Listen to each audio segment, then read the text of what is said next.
Okay, so I'm back with another installment of this sort of vinyl conversations that I have, or music conversations, been leaning towards a little bit more than just vinyl. I love doing these. I've contacted some people that I admire greatly when it comes to not only vinyl but music in general. The next one that I want to present to you is Magnus Nygren. Magnus is a awesome guy. I've talked a little bit with him in the past, so we are not super strangers to one another.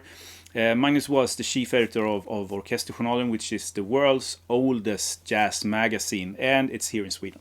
But he jumped that ship, I think 6 months ago, something like that, to fully concentrate on his book for a while. So he is writing the book on Don Cherry. There's never been a book about Don Cherry. So we talked about a little bit of how he got the gig and the idea, the project, and how it's going. He's been writing on that book for many years, and there's still time left for him to write. We won't see the light of day of that book anytime soon, but it was awesome to just have this small little conversation with Magnus about the book and music and life in general, like these sort of small talks tend to go towards. And at the end, so please stick to the end or jump ahead if you like seeing vinyl records, because Magnus is pulling some really heavy hitters out from his collection to show you guys and talk a little bit about also. And I pulled some stuff too, just to see his reaction and also hear him talk about them. So stick around to the end. So here's Magnus. Thank you so much. Cue intro.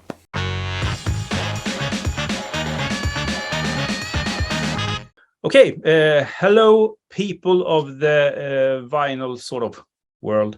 I'm back with a friend of mine called Magnus. Hello, Magnus. Hello. Hello. Welcome to my basement.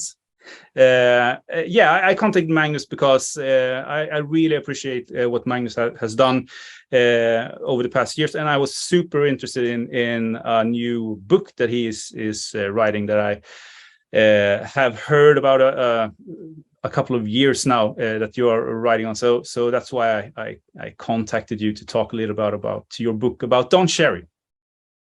But maybe first and foremost, do you want to give the sort of the audience a presentation of yourself? Who are you, and what are you doing? Yeah, I can do. Well, my name is Magnus Nygren, and I live in Stockholm in Sweden.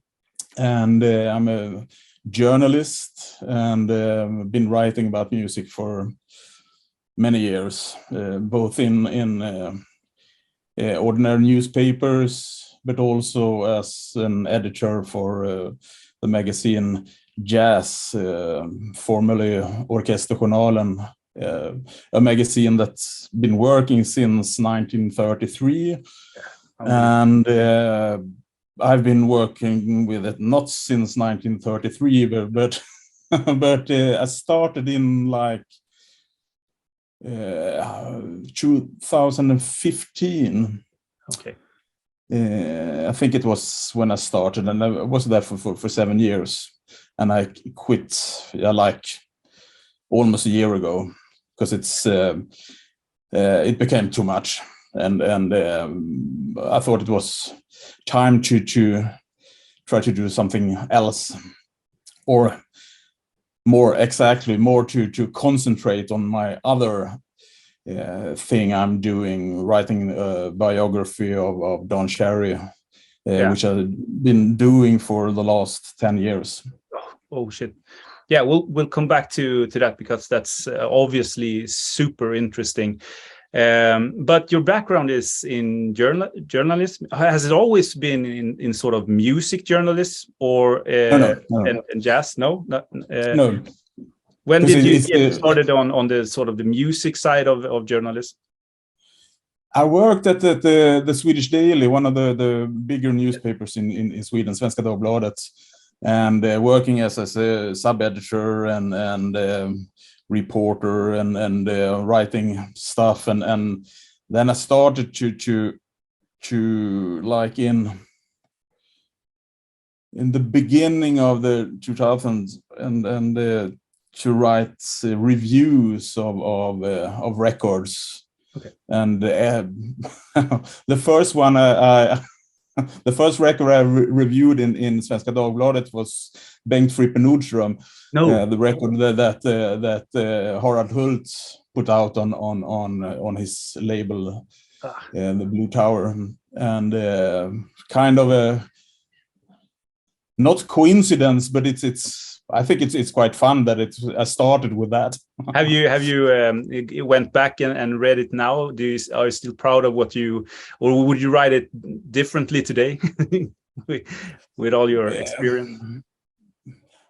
It was some time now since I read it, and they were really short reviews, and probably if I had the opportunity to write it again, I would really try to write more about it and the impact and the meaning of what Bengt Frippe Nordström did, and because it's I think it's kind of interesting that he's more and more not famous, of course, but it's people talk about him in another way today than it's like 20 years ago.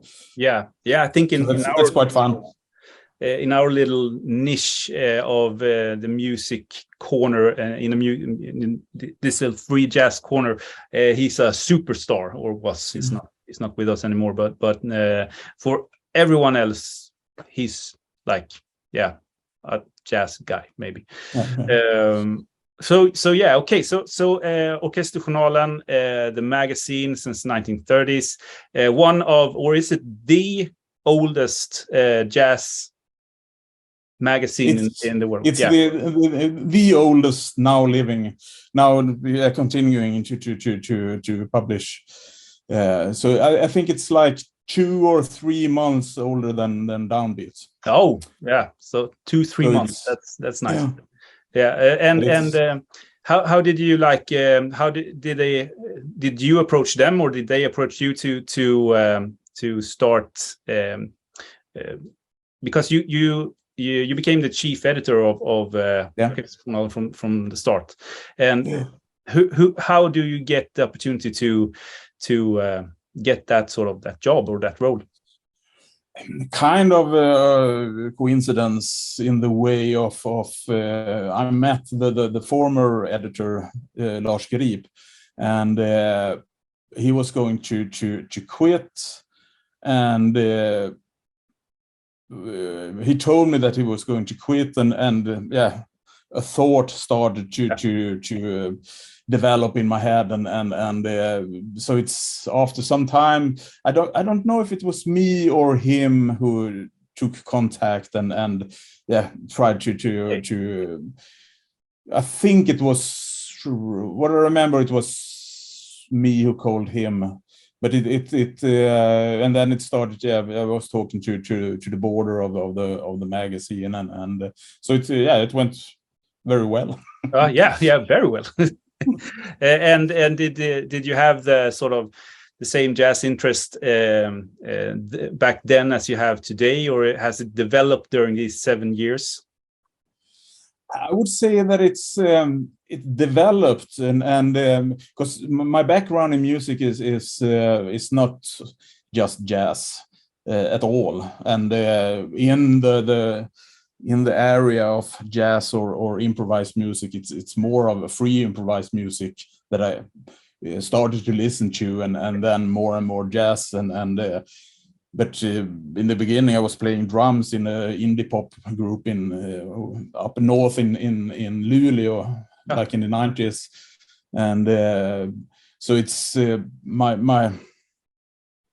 my interest in music is like, it's jazz, but it's also like krautrock from Germany. It's psychedelic, electronic music, minimalistic music, quite a lot of different kinds of music. But of course, during 7 years with the magazine, my interest and also my time to like meeting and investigating new kinds of music. It has been kind of I haven't had that much time to do that, because it's I had to listen to new jazz records and follow the development in Swedish jazz and in jazz in the whole world.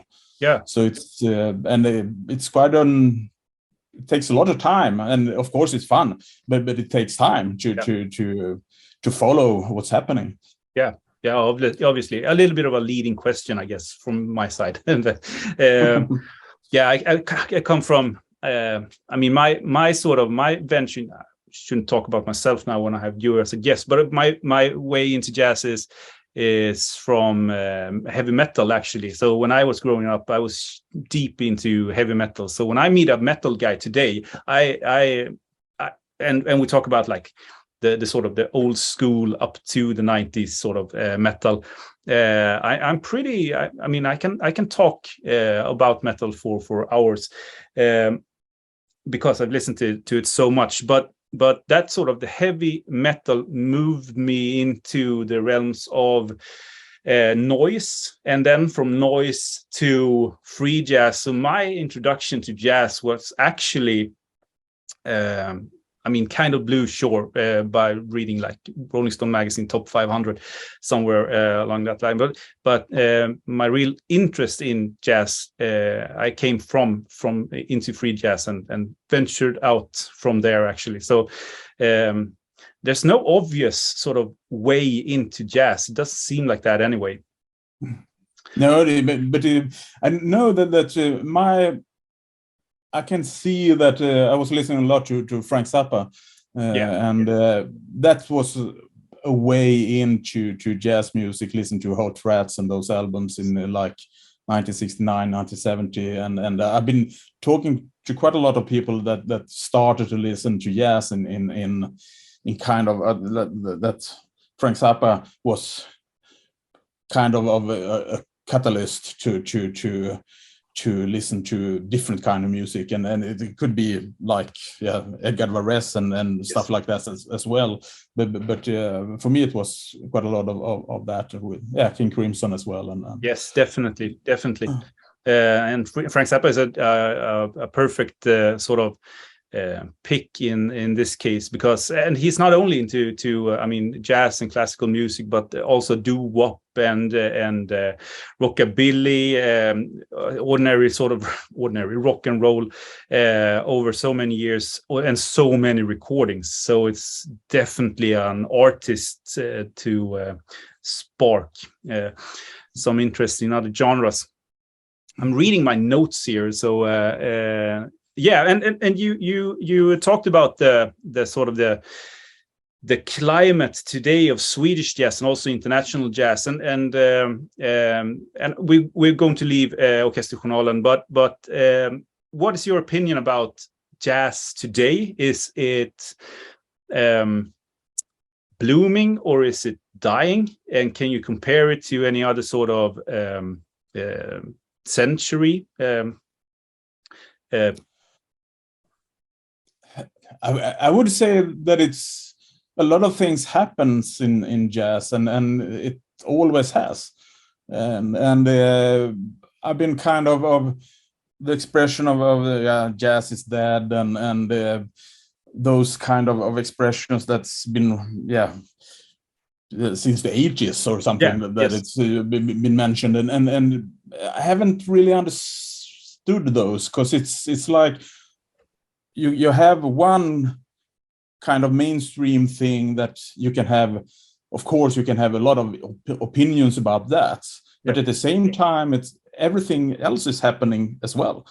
So it's always interesting things that you can find out and you can listen to and learn and see developments, and in that way, I must say that I think it's very interesting, like the British London scene with Shabaka Hutchins and those guys that put into jazz the British club music and of course, like Caribbean music from a lot of the guys playing has roots from the Caribbean, and so it's this thing of keeping it, like taking modern music and put it into to jazz today.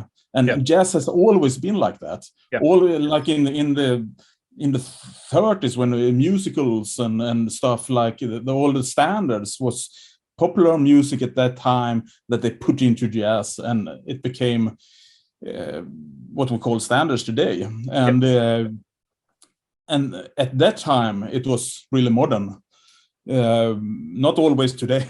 No, but there's a like sort of the classic expression of fusion music in the 70s, maybe the culmination of it was. But then again, fusion in jazz seems like it has always been. It's still fusion today, and it's fusion in the 30s.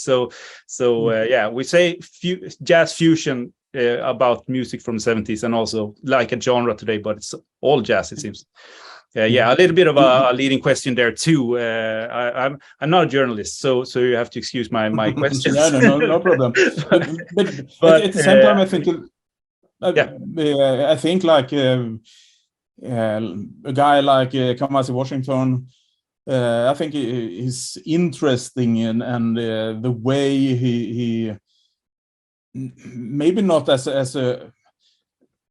a musician for himself. I think it's good, but it's not like a new Pharoah Sanders or something like that. But it's the environment he works in and put into like hip hop and stuff like that. And I think it's interesting when you do that, when and you're really honest in what you are doing, and you try to find new things in a modern way. And music don't have to be modern. You can listen to music from the 50s, it's no problem. But my problem is when sometimes when you play like music from the 50s and you try to do it like they did in the 50s, but you really can't, because it's not the 50s anymore.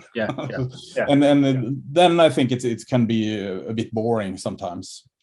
But but I must say that in jazz today, I think it's one problem is that so many people, they are so fantastic in playing their instruments. They're really fantastic and virtuosic and stuff like that, and it sounds so good. But for me, many times I can miss the ideas of the music. Okay. Why am I playing? Why do I do this? Why is it this sound? Why does it sound like this? What do I want to say with the music? Not just to be that it sounds good. And I can miss that many times today. Okay. And I was thinking when you were talking that I guess that politics, and now we talk just Swedish, running out of time already. Ends in 10 minutes. Okay, so we'll go for a little bit more, and then I'll just politics has to have a lot of influence on I guess the cultural climate. I come from a documentary film background, and they threw no money at documentary films when I was in that sort of realm.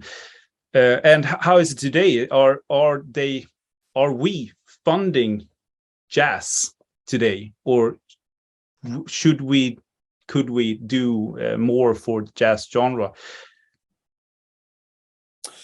I would say that if you take Sweden, for example, with this system of that the government is contributing to artists, and you can always ask for more, of course, but it's still a system that put out quite a lot of money to jazz bands, to other music, and of course it's not enough, but it's not at the same time it's I wouldn't say that it's less money today than before. Okay, I'm not sure about that, but but that's the feeling, at least. Okay. It's my feeling. It's my feeling. Yeah. We have 8 minutes to go before we take the sort of the short break. But do you want to venture on to Don Cherry and your book about Don Cherry? You said 10 years you have been writing on this book. What, I mean, if like anyone needs a reason to write about Don Cherry, because it's like obviously, but how did you come up with the idea of writing the book about Don Cherry? I came up with it because I was working with a music site called Sound of Music before, and I was the editor of that as well, and it was net based, and we were writing about experimental music in a broad way, and I was doing a thing of trying to present the music of Don Cherry, and was looking for some things that I didn't know. And I was starting to look, it must be a biography of Don, but it wasn't. No. It wasn't. And I was a bit puzzled of that, because I thought it was why. And that thought started to running in my head. And also at that time, I had some money that I could spend on working with the book. Yeah. Okay. And so I took contact with Nene Cherry and Eagle Eye Cherry, the children of Don and Moki, and I met them, and we were talking about this, and it was a good meeting. Yeah. And my idea from the beginning was to write about Don Cherry in Sweden, the time he spent in Sweden, and the things he did here. But it was kind of a weird thing to do, because it's a lot of people are global in their minds, but Don Cherry, if it's one person that's really global in his mind, it's Don Cherry. Yeah. And it would be a weird thing to do, to write about just a small amount of what he did. Yeah, missed opportunity. When sitting down writing the book on Don Cherry, you should do the book on Don Cherry, not just a part of Don Cherry. So it's quite it was not that many months that it took to reconsider and decide to I write the whole story. Okay. But I must say that if I knew at that time how much work it would be, I'm not sure I had started, because it's a lot. Yeah, it's a fantastic work to do, and I've been traveling a lot, meeting so many people, talking to so many people, and interesting people, and try to follow his development from Oklahoma, where he was born, and with his ancestors from the Choctaw people, and through growing up in Watts, and start to play bebop, and then Ornette Coleman, and then away. Yeah. It has been really fantastic to do that, and I've been so privileged to have such a great support from the family. Yeah. Have you worked close with the family during the sort of the journey of writing the book? Yeah, you can say that. It's not that they pay me for doing this. It's my project. Yeah. But they've been so kind to I've been to in Tårgarp in the south of Sweden, where I lived in the 70s, and the house is still in the family, and I've been there looking for stuff, and been to Los Angeles, met his sister and other relatives, and met all of his 5 children. Okay. So it's a fantastic journey for me as well. Yeah, I can imagine. How much of the book is still left to write? How long before we can sort of see it on the shelves? The question that's really hard to answer. Yeah, okay. Because it's I don't know. No, it's a work in progress. I'm not sure, and it will take some more time, some more years. But it's I've been writing about 400 pages or something. Yeah. Okay. Yeah. I mean, everything comes for he who waits, I guess. Men det är också pratar vi.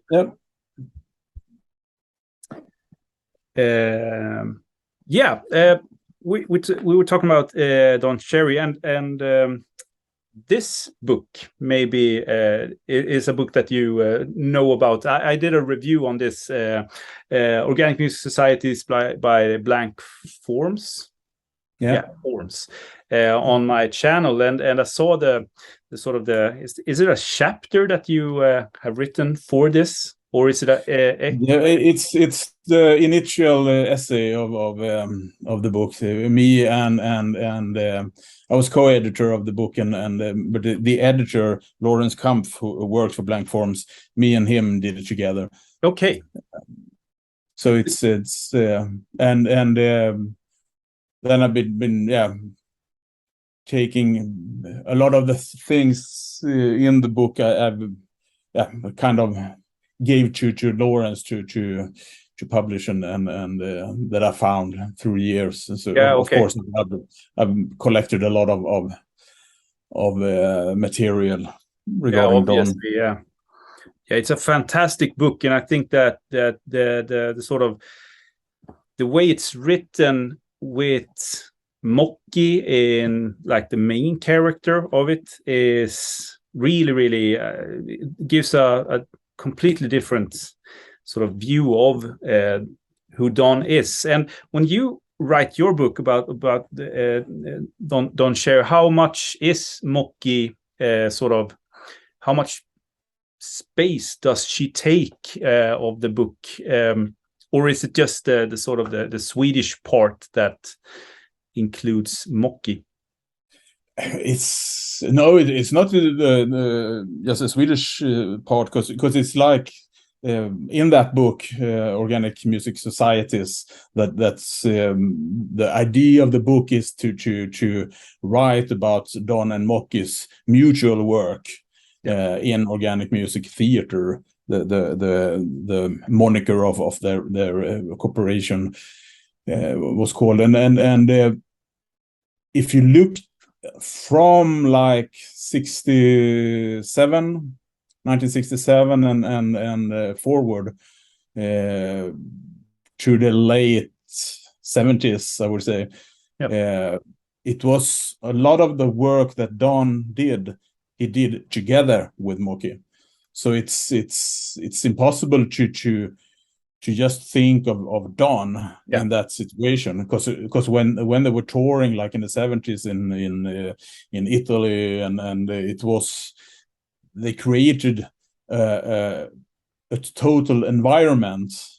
They wanted to leave the thing of a concert situation where someone is playing for someone else, and it's active part and it's a passive part, and they tried to make a whole environment of the so-called concert situation where and it was all the things that's Don was always talking of. It's not my music, and he collected music from different parts of the world and put it together in a new way.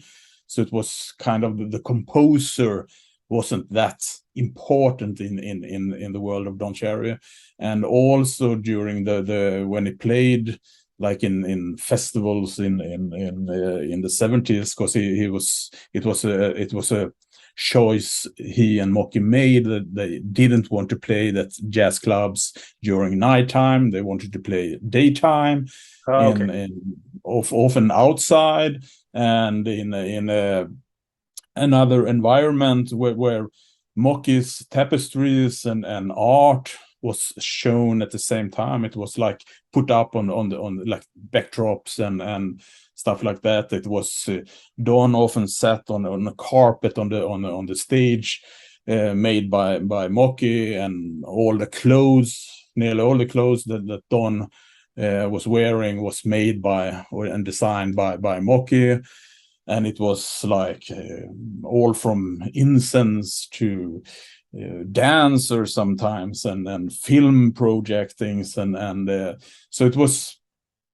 They really tried to do something that was both organic, in a total way, and also to create something new, in this music situation. Because for Don, it wasn't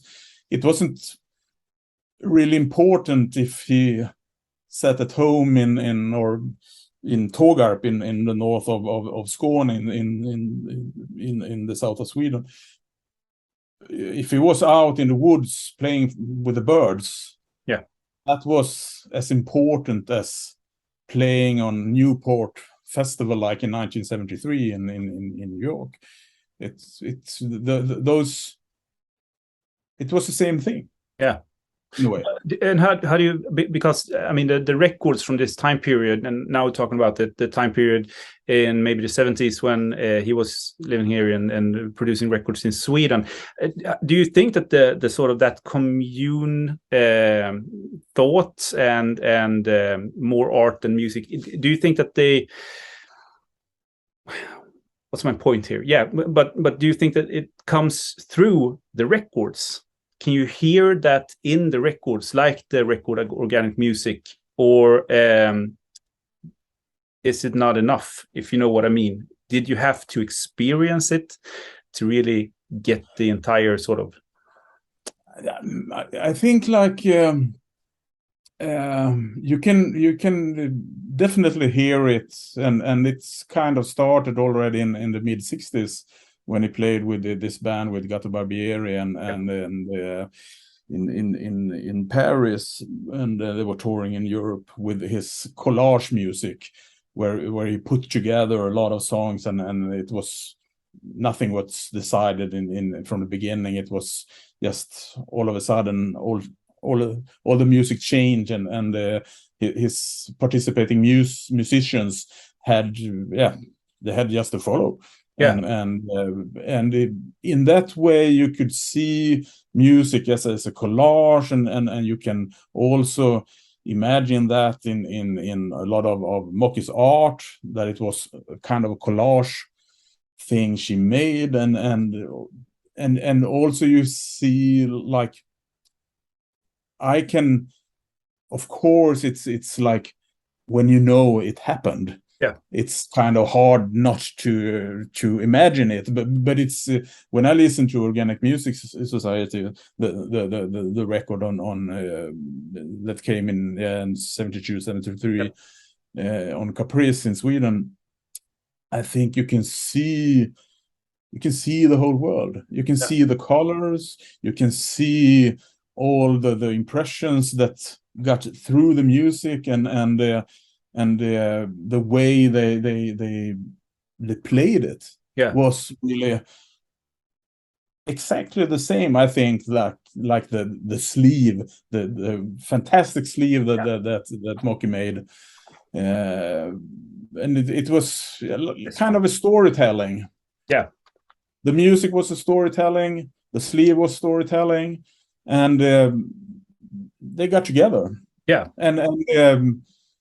But do you think that even if when you listen to it, and of course you don't see the pictures per se, because it's you hear the music, But I would say that Don would have sounded different if he wasn't working with Moki. Okay. I'm quite sure. Yeah. But different, but still probably really good. Yeah. So but it's, of course, they were kind of kindred souls. Yeah. I said that in my review also, and maybe not music wise, but I get to the feeling on when I read about them, and that's sort of what they created. It's a little bit like Coltrane, Alice and John Coltrane. That sort of when they met, something happened, like 1 + 1 = 3, so to say. And I don't know if it's a fair comparison between the two couples, but I get sort of the same vibe of creativity. Yeah, of creativity, yes, but at the same time, it's totally different because Alice Coltrane was involved in the music in another way than Moki was. Yeah. Moki was playing tambura quite a lot in the 70s, but it's tambura is another instrument than piano or the harp or because it's, you can see, like, I would say that John and Alice Coltrane was like like Günther Hampel and Jan Lee, for example. That was a couple as well, and then they worked together and gave, but it was musically, and obviously also they had a relation, a love relation, and were sharing their lives, of course. But the thing with Don and Moki is that they were working in different fields of art. Art, yeah. So it's but of course, like you say, in creativity, yeah, they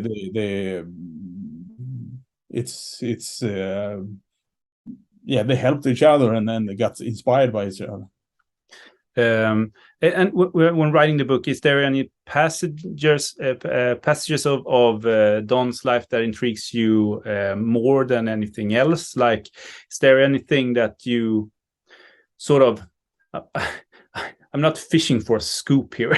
That's not what it sounds like that when I'm talking, but it's not nothing like that. I just feel like, for me, I have tried to collect the records from his Swedish period, and I don't know why exactly, but I'm drawn to that time period. But with that being said, when I found this, for example, my mind was blown, and I started to see Don Cherry in a different light, maybe.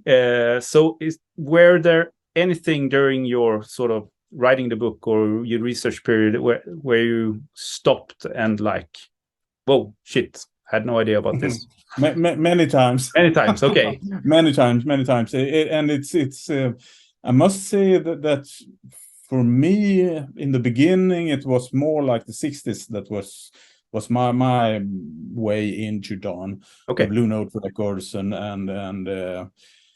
Ornette Coleman, of course. Yes. And so I would say that one of the periods that's really interesting is like early on, like in 1963, when he was in January, he was in touring Europe with Sonny Rollins, and then later on that autumn he went back with New York Contemporary 5, with Artie Chapp and John Chikai. And during that period of time, like in September, October, November 1963, when he was in mostly in Copenhagen, but also in Stockholm, and he played in Gothenburg as well, and during the time in Copenhagen, it was a time when jazz music in Denmark was really huge, and it's kind of fantastic, I must say, that in daily newspapers in Denmark at that time, every newspaper had every week a jazz column or a page with jazz music. Cool. And it's like you find so many interesting things in those articles and also interviews from that time, and also the radio in Denmark was really progressive, and because it was like Don was invited to play with classical musicians, and make them to improvise, and the radio was recording it and broadcasting it. Unfortunately, that recording is no longer existing. It's like many times in the history of broadcasting, they ran out of tapes, and they just re-recorded they re-record them, and it's gone. But during that time, and also like to see how much he meant for musicians in both Denmark and also in Europe a couple of years later, and how he was a catalyst for nearly all musicians that later came to be in the so-called European free jazz environment. Nearly all of them played with Don Cherry. I made an interview with Peter Brötzmann, and like in 1966, Peter Brötzmann went to Paris and was performing with Don Cherry quintet during a weekend, and he told me that his knees was shaking he was so nervous, and to play with he had Gato Barbieri as his side, and then Don Cherry, and it was, and to hear Peter Brötzmann tell that, it's kind of interesting. Cool. That's cool. Be nice to have that recording. Yeah, unfortunately there aren't no recording from that session, but it's but all of this, the way he kind of inspired so many people in Europe, like in the 60s, and but still he was totally different in his way of thinking of music, because Don was, even if in his most free periods, he always looked and really emphasized the melody. The melody was a central thing for him, even if he played totally weird free music. The melody, he always returned to the melody. And if you compare that to like people in Denmark, like in the 1963 with the Hugh Steinmetz and all those guys, they were trying to take away harmony, take away melody, and take away rhythm. But Don always thought of the melody. That was a difference, and that difference, I think, is more of him coming from the US than anything else. Did you stumble upon any sort of recordings that we haven't like heard or seen yet when you did your research? Is there a ton of recordings that exists, or are there none left? Everything is put out. I'm asking because when I pulled through my stuff, Mellotronen put out this some years ago, and another one live from Moderna Museet, I think it was. And this is a recording from 71 and 68. So, and I mean, 2013, this just arrived. Are there more? Of course. Yeah.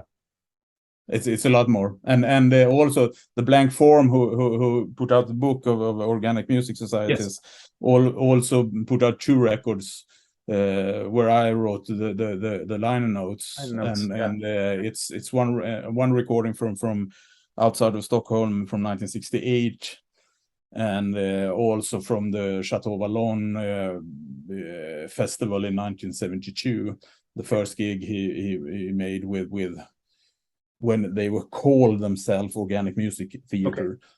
And but there are more. Yeah, I have to get those. I haven't bought those yet, so I have to get my hands on those. I'm reading my notes. So it's but that's really interesting, I think, because it's so many.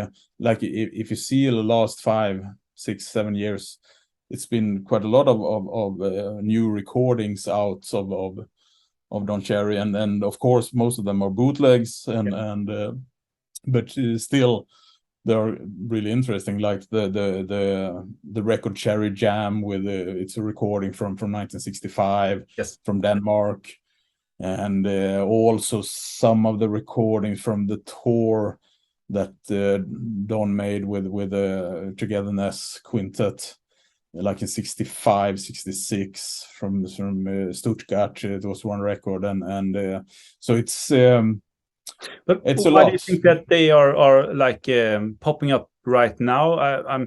I'm trying to lead you into this sort of, because I just bought the found recordings of A Love Supreme by John Coltrane, the one that got away and now was issued by Impulse. So it has been put on a sort of a attic or something on an old man's house, or I don't know, but and sound quality so, but that, I mean, that doesn't matter. To hear Love Supreme and a different live recording of that is just something to die for. It's fantastic. But do you think that this sort of the Bible revival has had something to do with this, or would it come out on CD or streaming anyhow? And do you have any sort of thoughts about that? Once more, I didn't really get what you meant.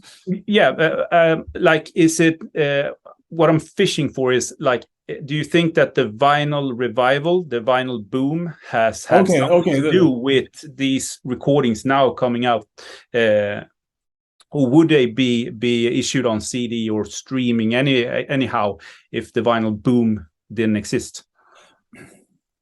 Hard to say. I would say that it's more of the retro movement, or what to call it, than the vinyl the movement, medium. Yeah, okay. Because it's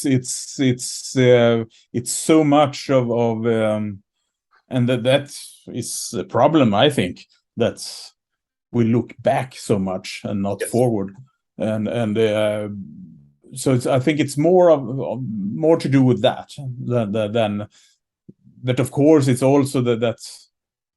But it's my own opinion. It's more interesting to have it on online than on CD or any other sort of medium.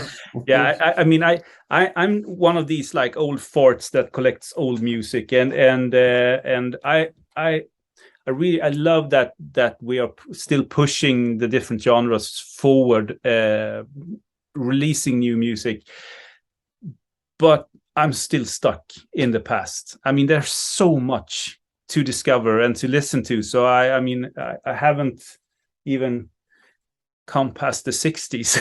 It feels like, anyway. So I'm very sort of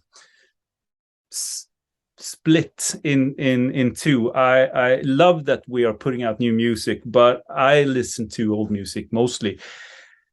Yeah. But for me, it's like I love it as well.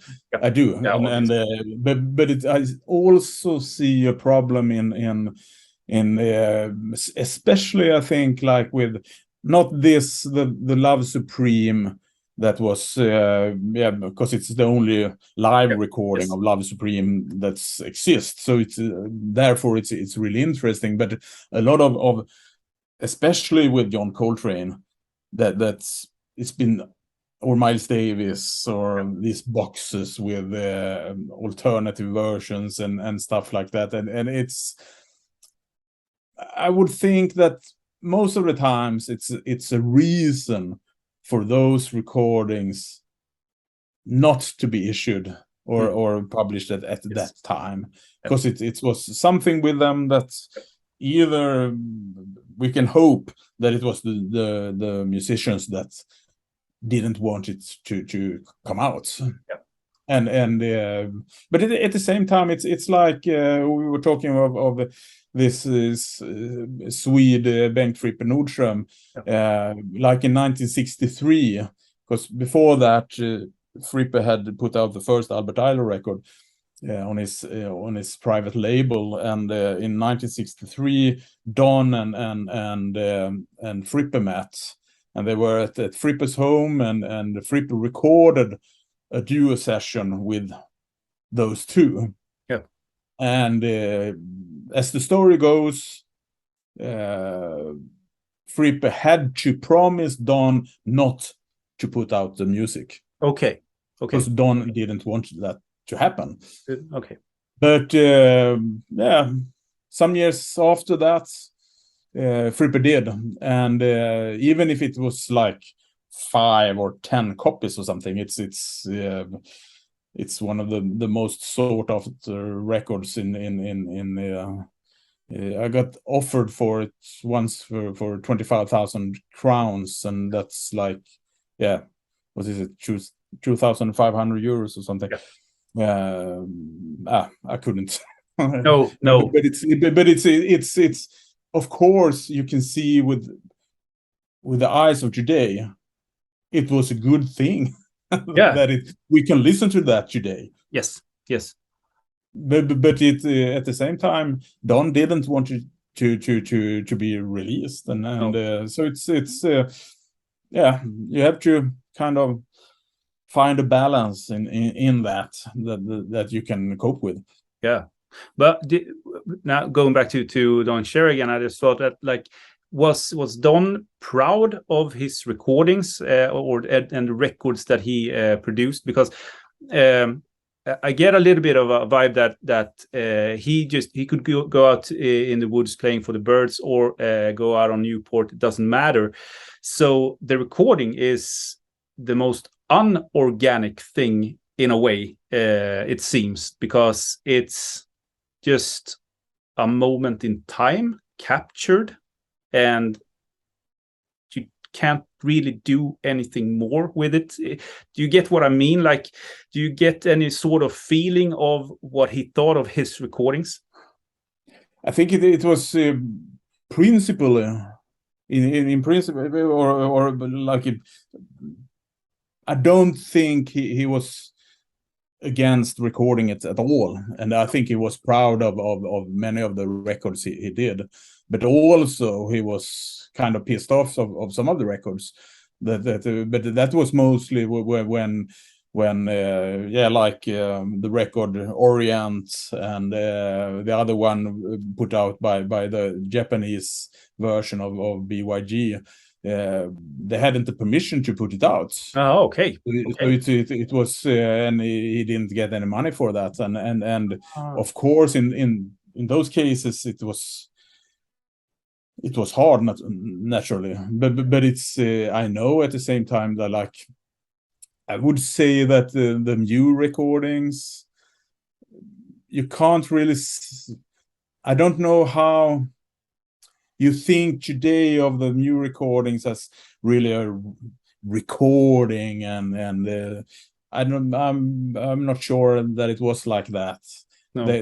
They tried, they recorded it and recorded for 2 albums, but it's when the second volume came, Don didn't even know that it was. Okay.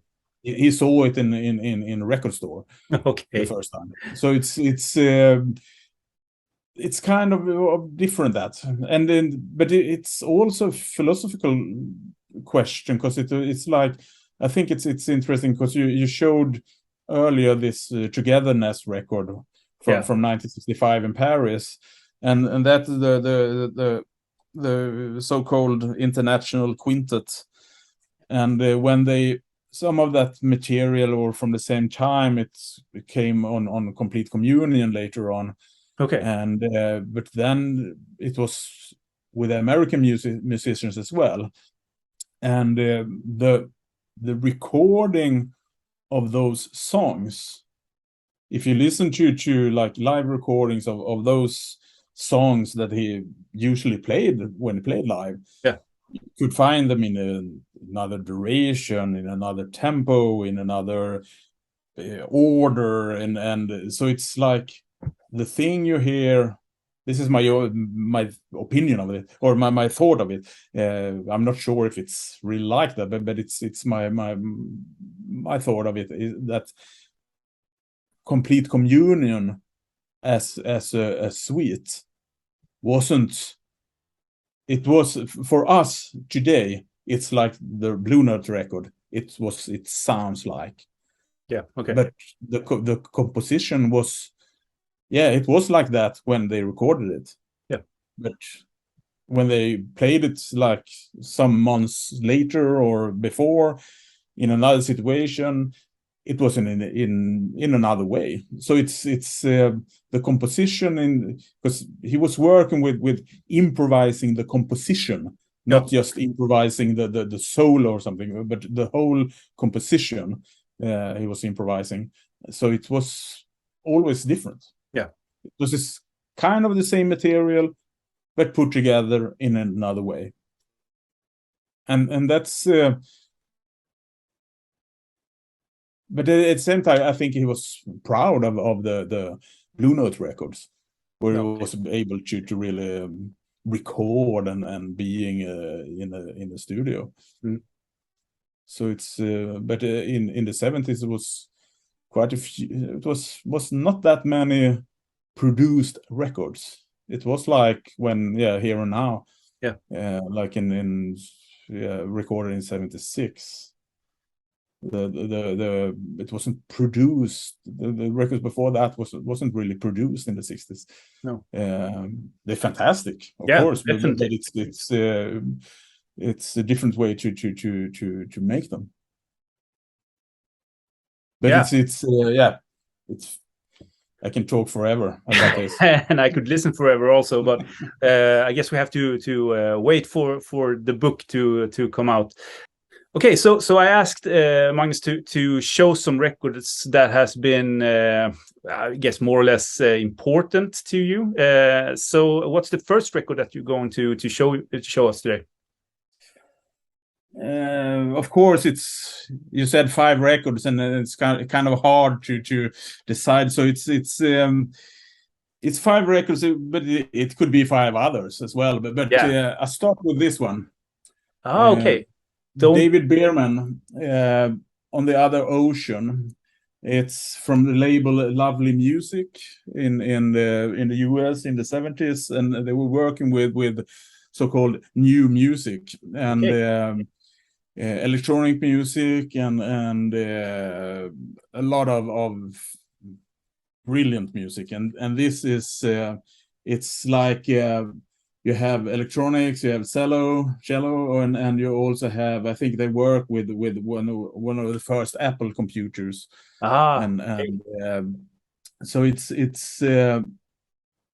it's analog electronic music, and it's so beautiful. And if you ever see this, or the sleeves are kind of the same on the label.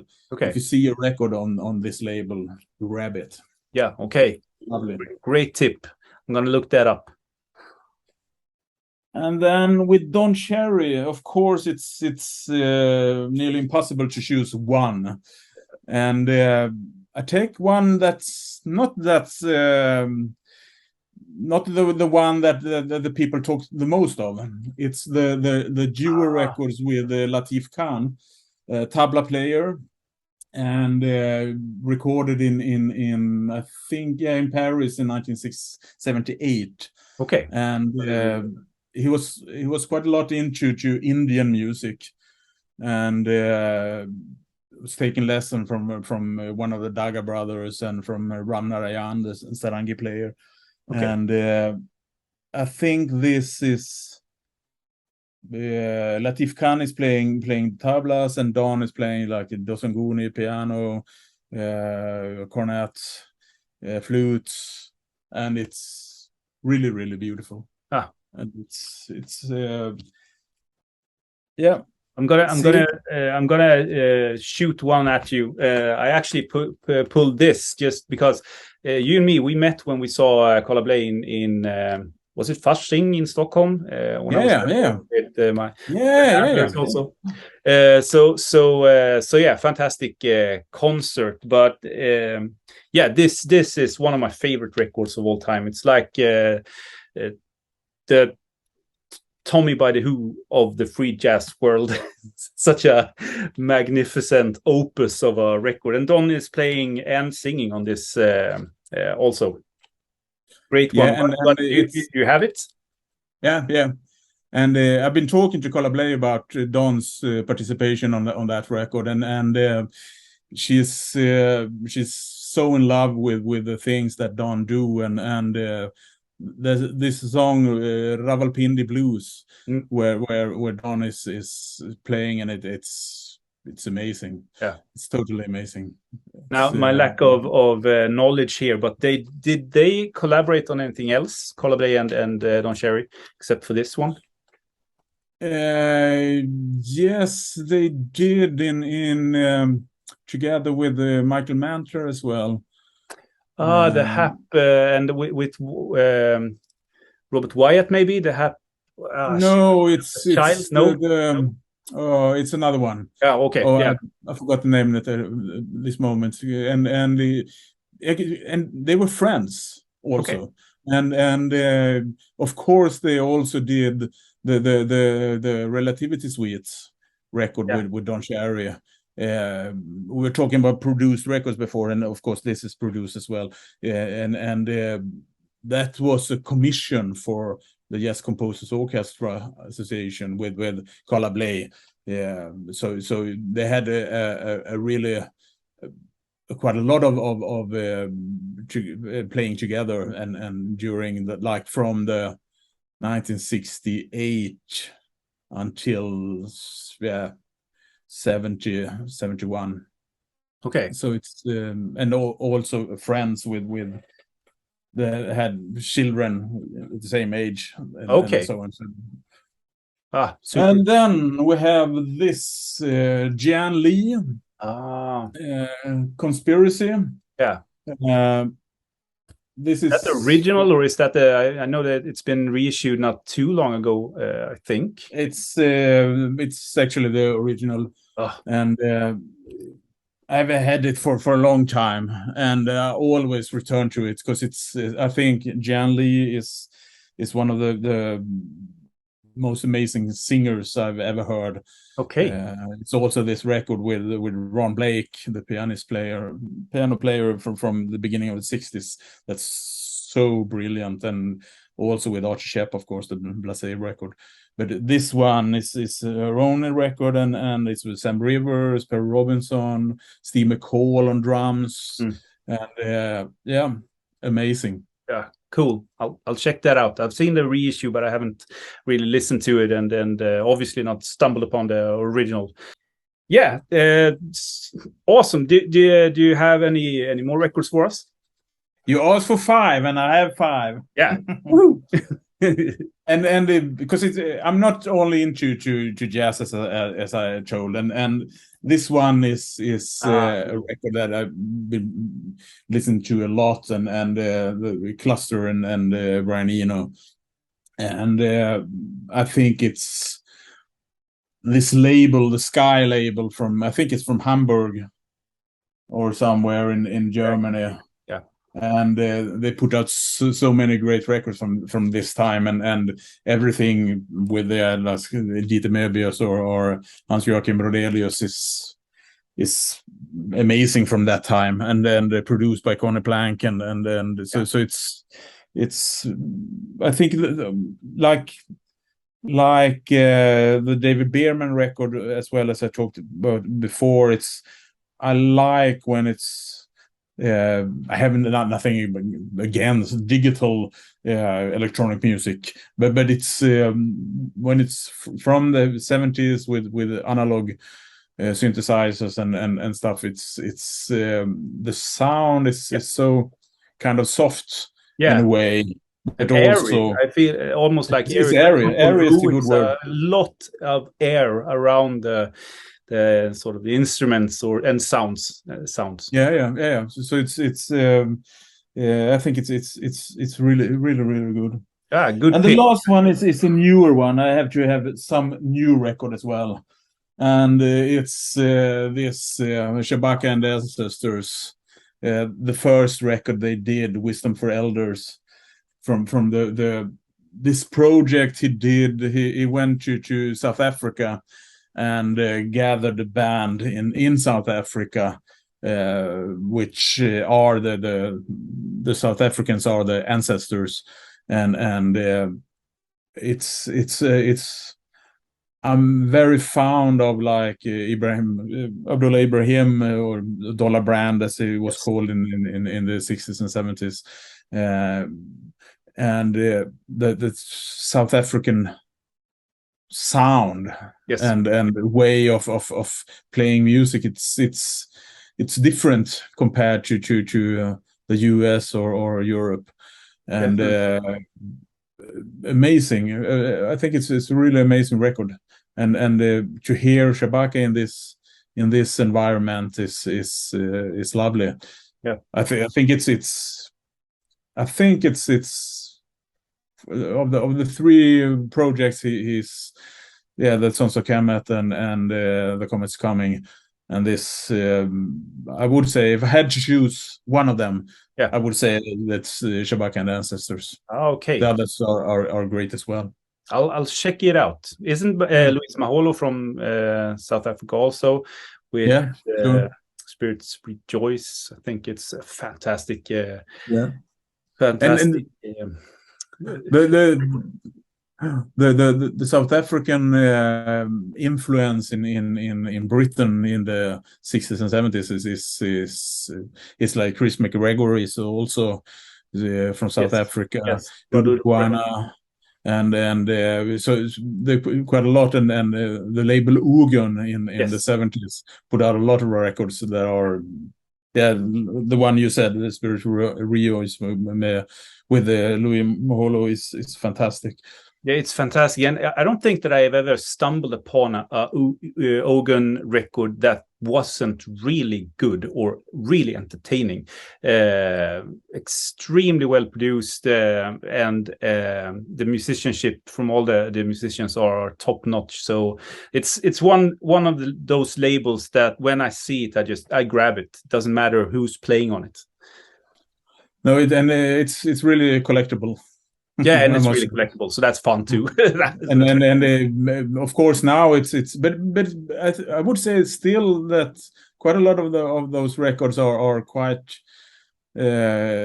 cheap to buy.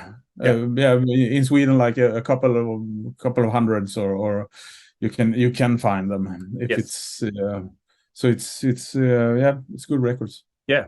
Great records. I'm gonna let you go now. I'm so happy that we could have this conversation and this talk about music in general, and you and Don. So I hope you can have peace and write the book and put it out when you are finished with it. I can say. Thank you. So thanks for this, and talk to you soon. And bye everyone. Thank you. Thank you. Thank you.